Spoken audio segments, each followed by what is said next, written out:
오늘 우리에게 주시는 하나님의 귀한 말씀 시편 9편입니다. 오늘 우리에게 주시는 하나님의 귀한 말씀 시편 9편. 제가 가진 구약의 성경 809페이지입니다. 809페이지.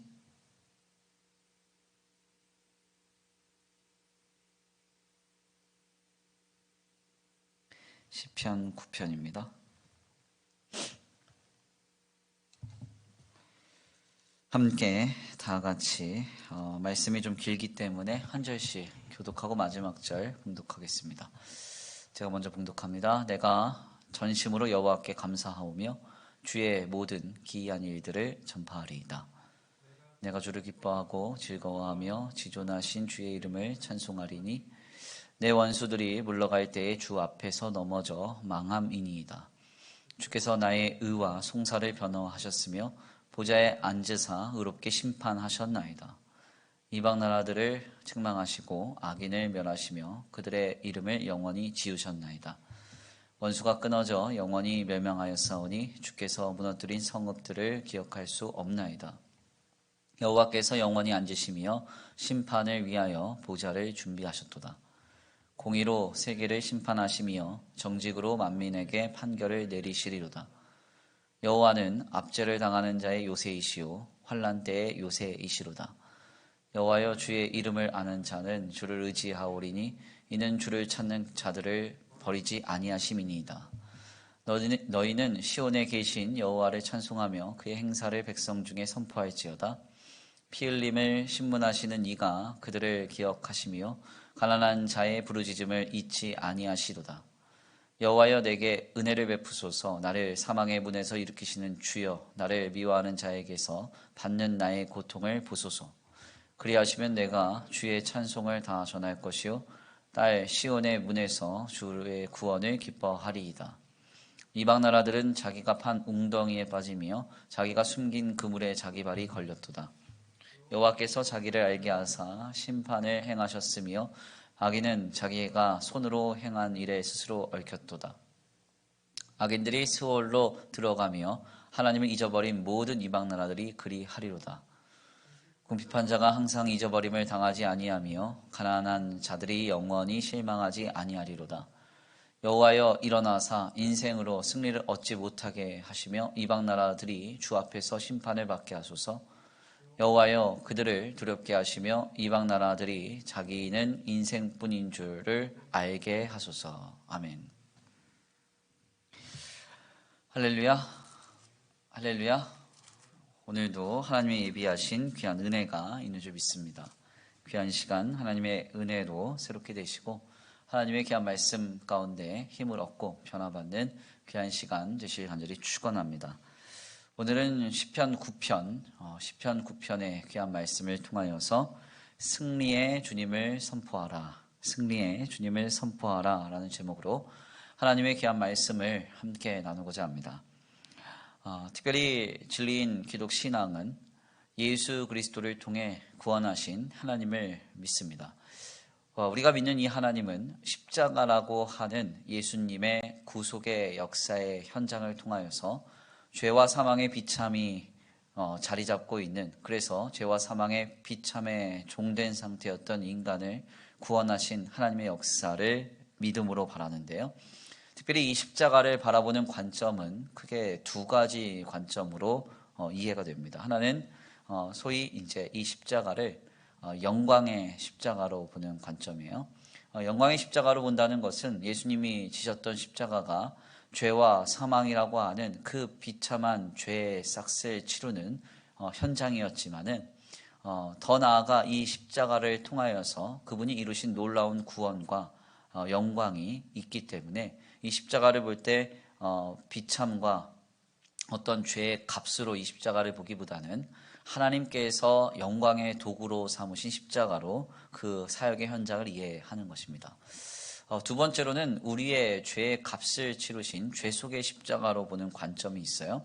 그래서 주님이 지신 십자가는 나를 구원하신 그 구원의 영광스러운 역사의 완료 지점이라기보다는 죄와 사망의 비참의 값을 치르시기 위해서 물과 피, 즉 생명을 다 내어 주시기까지 고통을 당하셨던 십자가로 바라보는 것입니다. 사실 언뜻 듣기에는 영광의 십자가, 그러니까 예수 그리스도께서 우리를 구원하시고 모든 죄와 사망의 권세를 다 값을 치르시고 하나님의 영광의 역사를 완성하신 십자가, 그 십자가로 바라보는 그 영광의 십자가의 신학이 훨씬 더 유익하고 건전한 것처럼 보입니다. 그렇지만 사실 여기에는 굉장히 큰 문제가 발생을 하게 돼요. 예수님이 감당하신 십자가를 영광의 십자가로만 보게 되면 결국 우리는 주님이 이루어 가시는 역사의 현장 속에서 세속적이고 또 이 물질적인 어떤 번영과 그리고 더 풍부한 어떤 하나님의 영광, 선하신 역사 이런 것들만 바라는 그런 신앙이 태동되게 됩니다.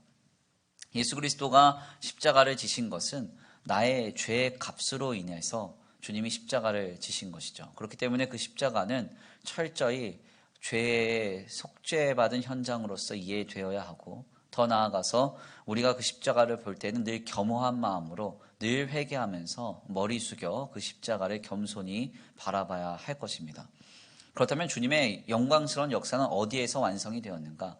예수님이 죄의 값을 치르시고 3일 동안 십자가에 달려서 죽으신 뒤에 3일 동안 음부의 권세 아래 계시다가 3일 만에 살아나사 부활하시고 승천하게 되셨을 때, 그때 하나님의 놀라운 구속의 영광이 완성된 것으로 우리가 복음을 이해할 필요가 있겠어요.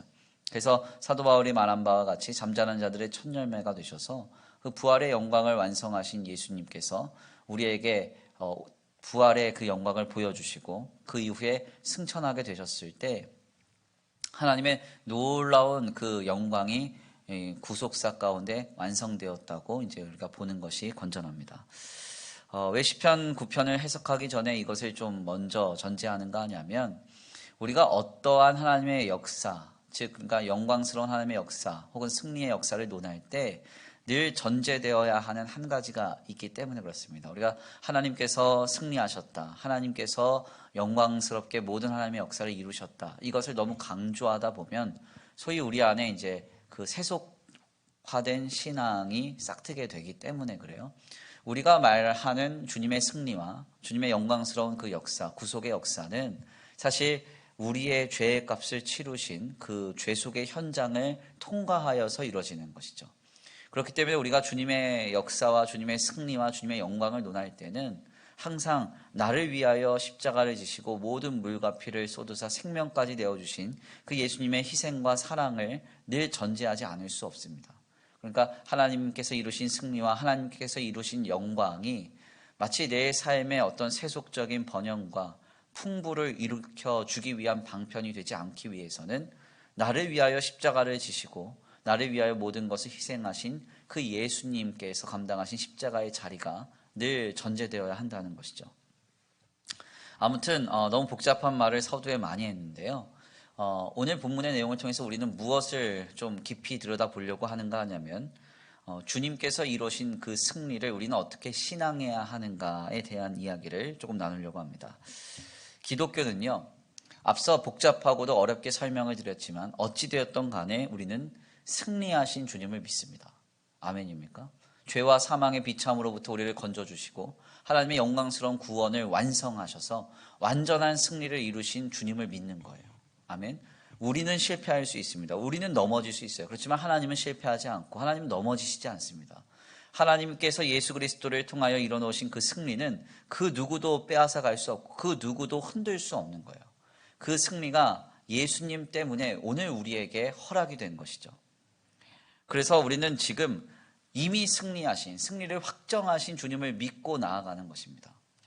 삶이 공고합니까? 어렵습니까? 힘든 일이 있습니까? 그것 때문에 마음 상해하지 마시고 이리저리 흔들리지 마세요. 왜요? 하나님께서 이미 확정하신 승리가 있습니다. 우리에게 약속하신 승리가 있어요. 지금 당장 나는 결핍될 수 있어요. 연약할 수 있어요. 부족할 수 있어요. 이리저리로 봤을 때 형편없을 수 있어요. 그렇지만 예수 그리스도 안에서 하나님이 나를 자녀 삼으셨다고 하면 우리는 이미 확증하신 승리 가운데 있는 것입니다. 그래서 우리는 지금 승리하신 주님을 믿는다고 할 수 있어요. 예수 그리스도께서 물과 피를 쏟으시고 생명까지 내어주셔서 내게 확정하신 그 승리를 약속하고 계시는 거죠. 아멘. 계시록 17장 14절 말씀입니다. 저희가 어린 양으로 더불어 싸우려니와 어린 양은 만주의 주시오 만왕의 왕이심으로 저희를 이기실 터이요 또 그와 함께 있는 자들 곧 부르심을 입고 빼내심을 얻고 신실한 자들은 이기리로다. 아멘입니까? 이긴다는 거예요. 이긴다는 거. 왜? 만왕의 왕이시고 만주의 주이신 어린 양, 즉 예수 그리스도를 통하여 우리를 구원하신 하나님은 이미 이기셨기 때문에 우리는 이길 수밖에 없는 것입니다. 공고한 날들이 연속될수록 굉장히 우리의 마음이 어렵죠. 불확실한 미래가 다가오는 것 같습니다. 요즘에는 또 한참 그 젊은 세대들 가운데 그런 붐이 일고 있대요.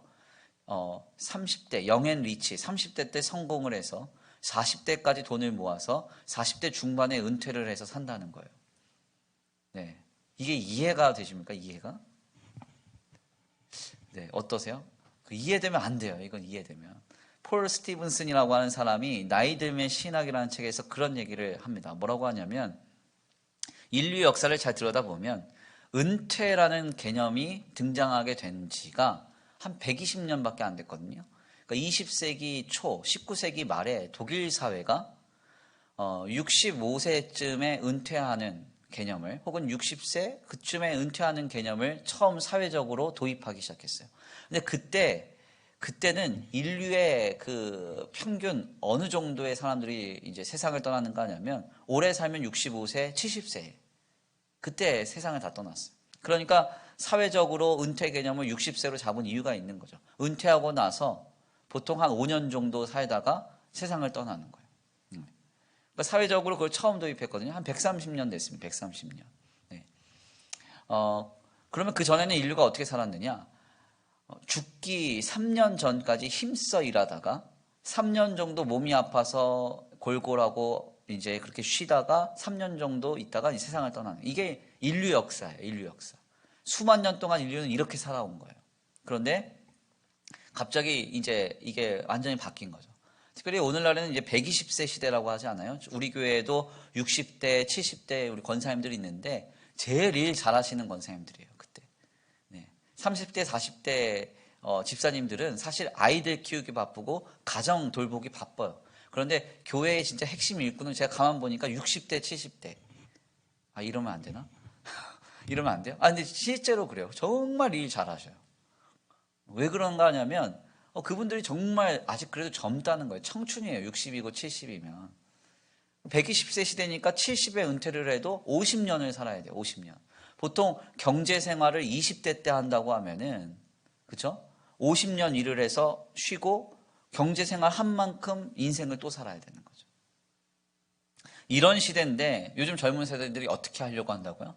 30대 영행 리치, 30대 때 성공하고 10년 동안 악착같이 모아서 40대 중반에 은퇴해서 그냥 난 놀고 먹고 살겠다. 이런 정신을 가지고 있다는 거예요. 굉장히 위험한 것 아닙니까? 굉장히 위험한 거죠. 중요한 점은요, 성도는 어떤 그냥 편히 쉬고 놀고 먹겠다 이러면서 사는 건 아닙니다. 빨리 성공하고 빨리 자리 잡겠다. 이것도 사실은 위험한 거예요. 성도의 삶은요, 하나님이 주관하고 계세요. 아멘. 미래가 불안합니까? 미래가 어둡습니까? 그 이유는 하나님 더 의지하라고 그러는 거예요. 하나님 더 붙들라고 그러는 거예요. 형통한 날과 공고한 날을 병행하게 하사 사람으로 하여금 장래의 일을 알지 못하게 하셨느니라. 아멘. 그러니까 주님을 붙들고 의지하면서 가라는 거예요. 그러니까 노후가 뭐 불안정하고 앞날이 어떻게 불안정하고 이거 갖고 시험 들을 이유가 없다고요. 어떻게 하면 돼요? 승리하신 주님을 더 붙들면 돼요. 그의 아들 예수 그리스도를 내어 주시기까지 우리를 사랑하신 주님이 우리에게 못하실 일이 뭐가 있겠습니까? 까마귀를 보라, 들풀을 보라. 까마귀도 먹고 입히시거늘, 들풀도 입히시고 먹이시거늘. 하물며 너희일까 보냐. 믿음이 적은 자들아. 주님 말씀하시잖아요. 진리인 기독신앙의 그래서 핵심 정신 중 하나는 뭔가 하냐면 예수 그리스도를 통하여 확증하신 승리를 약속하신 하나님을 믿는 믿음입니다. 승리의 주님이 계시기 때문에 우리는 자유와 평안을 누리는 것이죠. 세상은요, 돈이 많아야 자유하대요. 뭐 풍부한 많은 소유가 있어야 평안하답니다. 그렇지만 우리는 소유로도 성공으로도 평안을 누릴 수 없어요. 우리에게 오직 유일한 평안을 주시는 분은 오직 한 분, 하나님밖에 없는 줄 믿습니다. 예수 그리스도를 통하여 이미 확증하신 승리가 있기 때문에 우리는 자유와 평안을 누리는 것이죠. 주님이 확증하신 승리가 없다면 우리는 불안할 수밖에 없습니다. 염려될 수밖에 없어요. 그래서 성도에게 중요한 신앙의 정신 하나가 바로 예수 그리스도께서 확증하신 승리를 붙드는 믿음입니다. 예수 그리스도께서 확증하신 승리를 붙드는 믿음. 아멘. 여기서 그런데 중요한 점은요, 이 승리는 나로 인해서 결정되는 승리가 아니라 내가 믿고 신앙하는 주님이 이미 승리하신 주님이기 때문에 찾아오는 믿음이라는 거예요. 내가 어떻게 하느냐에 따라서 하나님께서 이뤄놓으신 승리가 내 것이 되고 내 것이 안 되고가 결정되는 게 아닙니다. 네. 내가 어떠한 것을 하고 하지 않고에 따라서 하나님께서 이미 확증하신 승리가 내게 나타나고 내게 나타나지 않고 결정되는 게 아니에요. 이미 승리하신 주님이 계시고 그분이 내게 찾아오신다면 나는 승리하는 것이고, 내게 은혜를 베푸신다면 나는 승리하는 것이고, 그분이 은혜를 베풀어 주시지 않는다면 나는 승리할 수가 없는 거예요. 아멘입니까? 특별히 이러한 신앙은 성경 곳곳에서 분명하게 확인할 수 있습니다. 그래서 유대인들은 구약에 있어서 구약의 시대를 살아낼 때 그들이 지내는 첫 해, 첫 시작을 나팔절로 지냈잖아요. 나팔절이 뭐예요? 승리의 나팔을 불고 한 해를 시작하는 거예요. 승리의 나팔을 부는 겁니다. 승리하신 주님이 우리 편이다. 내 아버지다. 우리 하나님 되신다. 왕 선포하고 그 한 해를 시작하는 것입니다. 오늘 우리의 삶을 돌아보면서 우리는 다시 한번 우리 스스로 돌아볼 필요가 있어요. 우리는 지금 승리하신 주님을 붙들고 있습니까?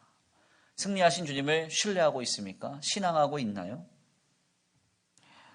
물질을 나의 승리로 여기지 않습니까? 세상의 세속적인 가치를 나의 승리로 여기고 있지 않습니까? 세상과 똑같은 관점으로 똑같은 모습으로 우리의 승리를 점치려고 하고 있지 않습니까? 성경은 여기에서 돌이킬 것을 말하고 있어요. 아멘. 어떻게 해야 돼요? 예수 그리스도를 통하여 이미 승리를 확증하신 주님을 우리는 붙들어야 됩니다. 자기 자신을 내어주어서 우리를 영원한 승리로 참여케 하신 그 주님을 날마다 순간마다 우리는 붙들어야 돼요. 나는 부족하고 나는 연약하고 나는 가진 것 없지만 승리하신 주님이 계시기에 나는 담대하게 이 땅을 살아내리라 늘 결단해야 하는 것입니다. 오늘 본문 말씀을 전하고 있는 시편 9편은요. 원어적으로 보면 9편과 시편이 하나의 시편입니다. 그러니까 우리가 이제 성경을 읽을 때 늘 착각하는 게 각 장과 각 절이 뭔가 하나님께서 계시하셔서 이것을 이렇게 잘 분별했다 이렇게 생각하는데 사실은 좀 달라요. 원래 이제 쓰여진 그 불가타 성경은 예를 들어서 창세기다. 그럼 창세기 1장 1절부터 마지막 절까지 그냥 하나로 쭉 적혀져 있습니다. 장과 절이 구별되어 있지 않아요. 그럼 이게 장과 절을 누가 구별한 거냐? 16세기에 이르러서 프랑스에 있는 한 신학자가 성경을 볼 때 구분하기 쉽게 하기 위해서 이것을 그냥 나눈 거예요. 16세기, 17세기에 이르러서 이것이 분별이 돼요. 그러니까 무슨 말인가 하냐면 적어도 신약 성경이 기술된 뒤에 1500년 이상 동안은 많은 성도들과 그리고 이 성경을 다루고 있었던 사제들이 성경을 장과 절의 구분 없이 그냥 쭉 읽었다는 거예요. 그러니까 시편도 마찬가지죠. 이 시편 역시도 9편과 시편은 원어적으로 보면 하나의 시편으로 보입니다. 왜냐하면 이 두 시편이 소위 알파벳 시문으로 보이거든요. 그러니까 알파벳 시문이 뭔가 하냐면 A부터 Z까지 있다고 하면 처음에 A로 이 시문을 시작하는 거예요. A가 뭐 있을까요? 저 영어 못하는데 애플 있네. 애플. 우리 김서 전사님 제일 좋아하는 애플. 네, 애플 있고 그 다음에 B 뭐 있어요? B 버스 뭐 이렇게 가는 거 아닙니까? 너무 초등 단어인가? 죄송해요. 네. 뭐 영어 못하는 거 뭐 공공연히 다 아니까. 중요한 건 뭐냐면 이렇게 해서 쓰여져서 9편에서 10편까지가 하나로 이어져 있어요. 그러니까 이 히브리어 그 알파벳 순서대로 이 시문이 적혀져 있는 거죠. 그래서 요 근래 이제 구약학자들은 이 두 시편이 굳이 나눌 필요가 없고 9편부터 10편까지 한꺼번에 읽으면 이게 하나의 시편으로 보는 것이 좋다 이렇게 분석을 합니다. 그런데 이 시편 9편과 10편을 하나의 시편이라고 할 때 놀라운 점 하나가 있어요. 그게 뭐냐면 바로 9편에서는 구원받은 자가 구원하신 하나님을 경탄하고 찬양하는 내용이 주를 이뤄요. 그런데 시편에서는 갑자기 악인들의 탄원과 심판의 간구를 고백합니다. 그러니까 이 내용이 잘 들여다보면은 논리상 맞지가 않아요.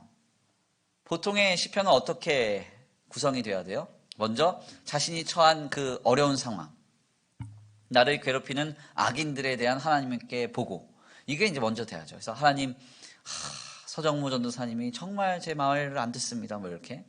네. 죄송해요. 농담이에요. 한 명 앉아 있으니까. 대상이 없어.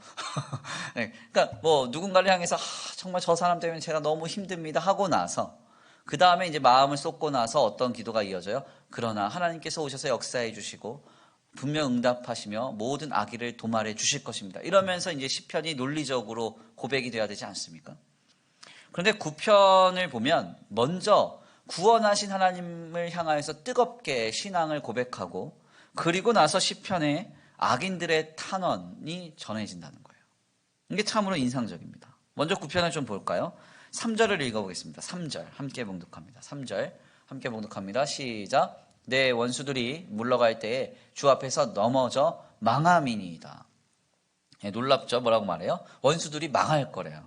6절 읽어볼까요? 6절 함께 봉독할까요? 6절 시작. 원수가 끊어져 영원히 멸망하였사오니 주께서 무너뜨린 성읍들을 기억할 수 없나이다.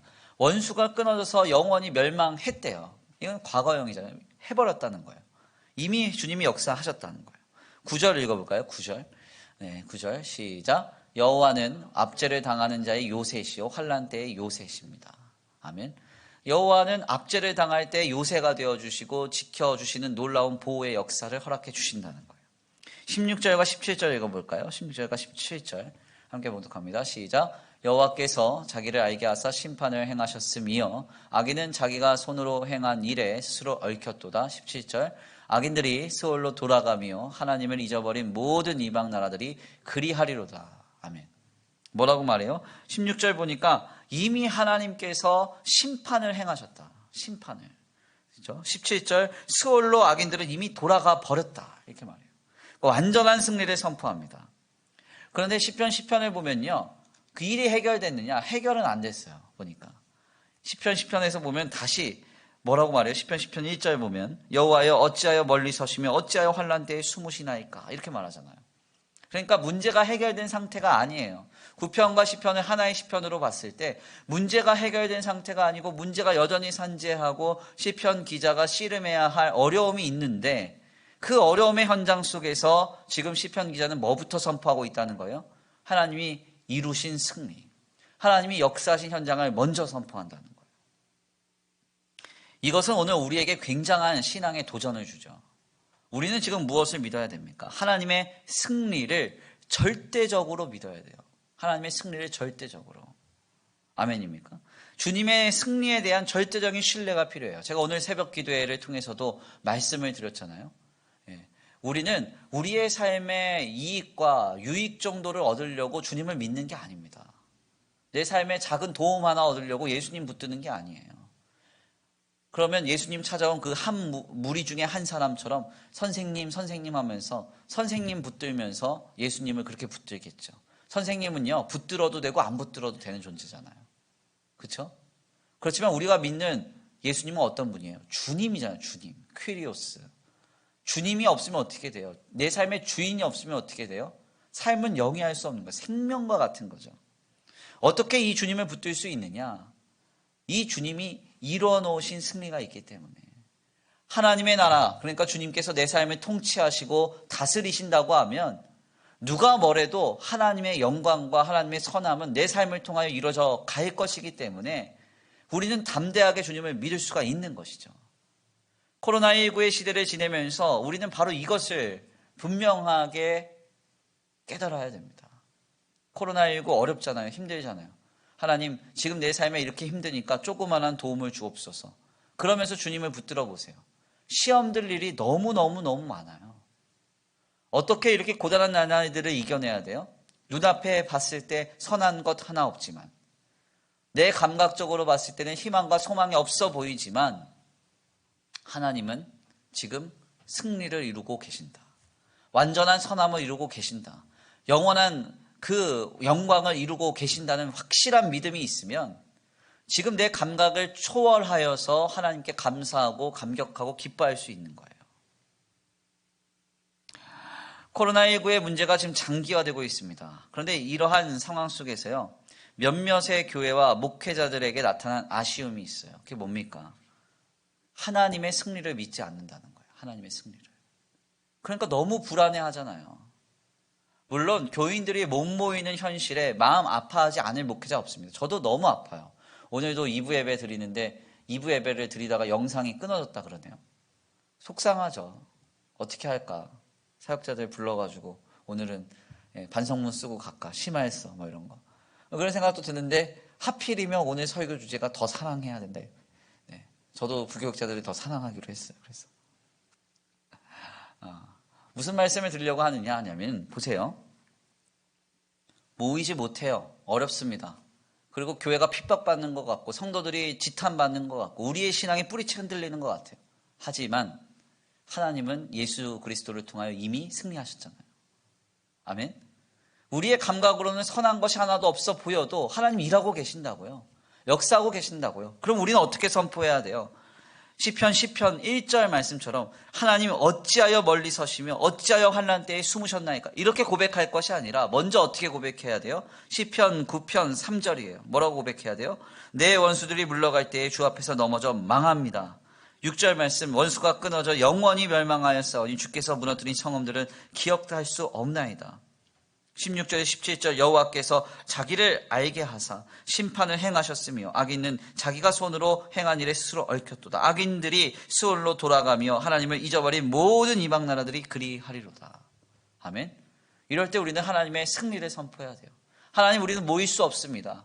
교회가 어렵습니다. 세상이 지탄받습니다. 우리의 신앙이 공격받고 있습니다. 그렇지만 이미 승리를 확증하신 주님이 일하고 계신 줄 믿습니다.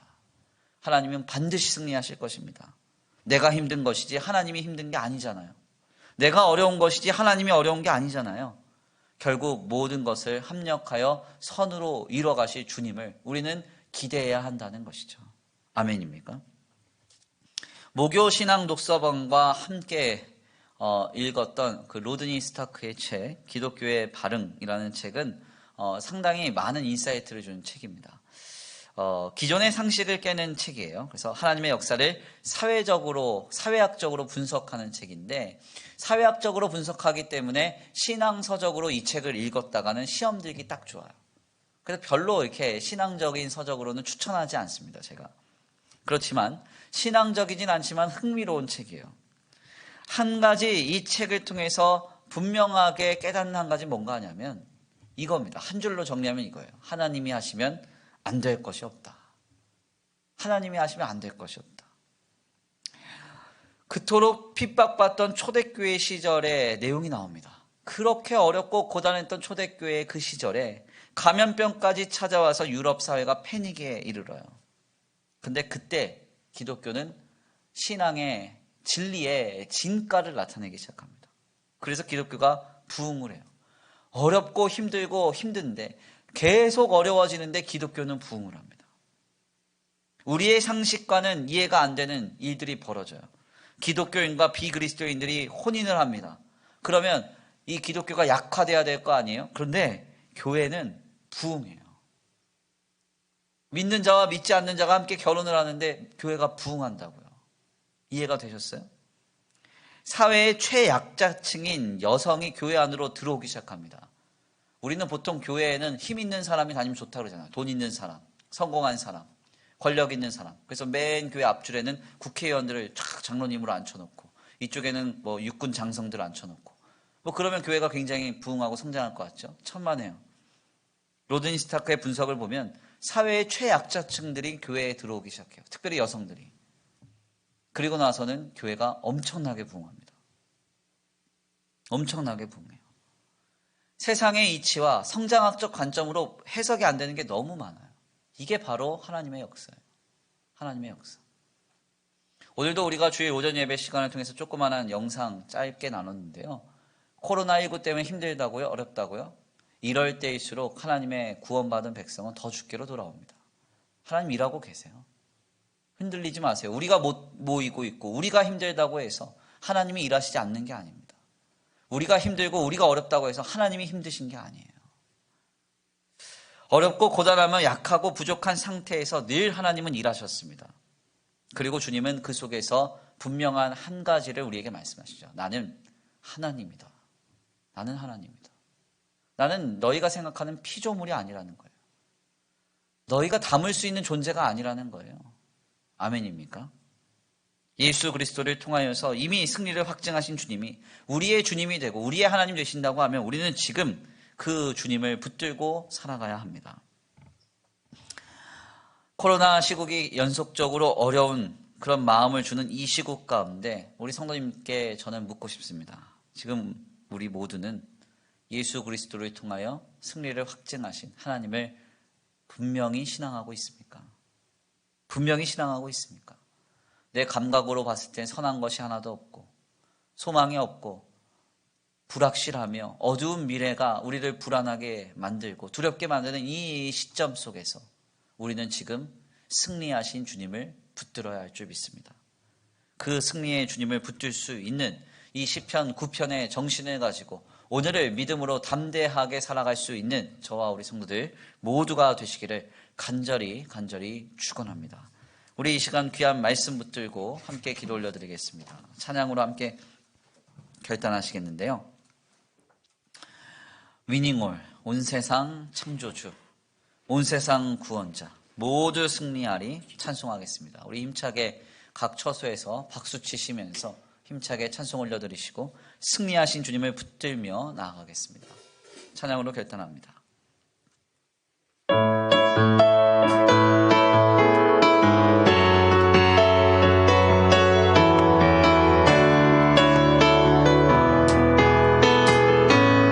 온 세상 창조주, 온 세상 창조주, 온 세상 구원자,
감사합니다. 이 고단한 현실과 이 고단한 상황 속에서 이미 예수 그리스도를 통하여 승리하신 그 하나님이 우리의 아버지 하나님 되시는 줄 믿습니다.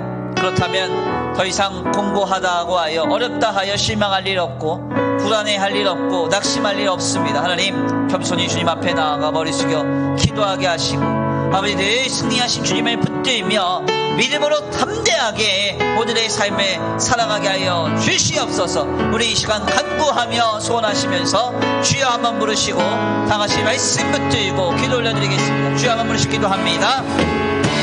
주여 사랑과 은혜가 많으신 하나님 감사합니다. 오늘 귀한 시간 귀한 자리로 주님 앞에 나와 하나님 앞에 겸손히 앞에 기도하게 하시니 감사합니다. 오 하나님 그렇습니다. 하나님 앞에 아버지 이 시간 주님이 이뤄놓으신 승리를 목도합니다. 아버지 주여 내 삶은 여전히 불안하고 아버지 염려가 많지만 아버지 한치 앞에 아버지 일들도 헤아릴 수 없는 고통과 고민이 많지만 하나님께서 이미 예수 그리스도를 통하여 승리하셨으므로 믿음으로 굳게 서서 하나님 오늘의 삶에 담대하게 영위합니다. 주여 나를 불쌍히만 여겨주시고 나를 분들이만 여겨주옵소서. 주여 나를 불쌍히 여기시고 나를 분들이 여기사 주님의 승리를 바랄 수 있고 주님의 승리를 붙들 수 있는 그 믿음을 아버지 그 신앙을 아버지 우리 안에 허락하여 주옵소서. 오 하나님 예수 그리스도께서 생명 내어주어 이미 확증하신 그 승리가 우리 가운데 있는 줄 믿습니다. 십자가에서 죽으시고 부활하셔서 아버지 승천하시고 지금 그 승리의 보좌에 앉아 우리 삶을 다스리시며 통치하시는 줄 믿습니다. 하나님 그 주님을 믿고 바라오니 아버지 주의 거룩한 승리를 붙들고 믿음으로 굳게 서서 하나님을 온전히 영화롭게 할 수 있는 우리의 삶과 신앙이 될 수 있도록 주님 역사하여 주옵소서. 먼저 낙심하고 먼저 불안해하며 아버지 먼저 넘어지기보다는 하나님이 이루어주신 승리를 선포하며 시당하며 믿음으로 굳건하게 먼저 설 수 있도록 주여 우리의 믿음에 도와 주시옵소서. 아버지 도시 믿습니다. 아버지 함께하시 믿습니다. 아버지 역사하시 믿습니다. 아버지 인도하시 믿습니다. 아버지 역사하시 믿습니다. 오 하나님 우리를 불쌍히만 여기시고 아버지 우리에게 역사하여 주시옵소서. 우리의 믿음에 더 굳건하게 하여 주시옵소서. 모두 승리하리 결박 없게 되리 하나님께서 통치하시네. 아멘. 모두 승리하리 결박 없게 되리 위대하신 왕 여호와. 아멘.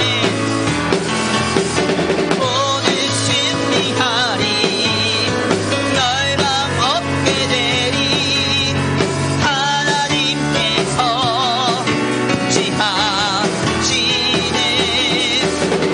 모두 승리하리 열방 없게 되리 위대하신 왕 여호와. 아멘.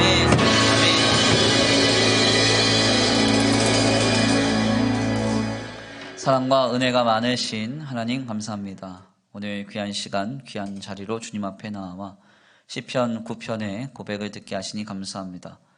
환난 가운데 있었고 곤고했던 시편 기자는 자신의 곤고한 마음과 낙심한 상태를 주님 앞에 먼저 고백하기보다 하나님께서 이미 확증하신 승리를 담대하게 선포하였음을 말씀을 통하여 깨닫게 하시니 감사합니다.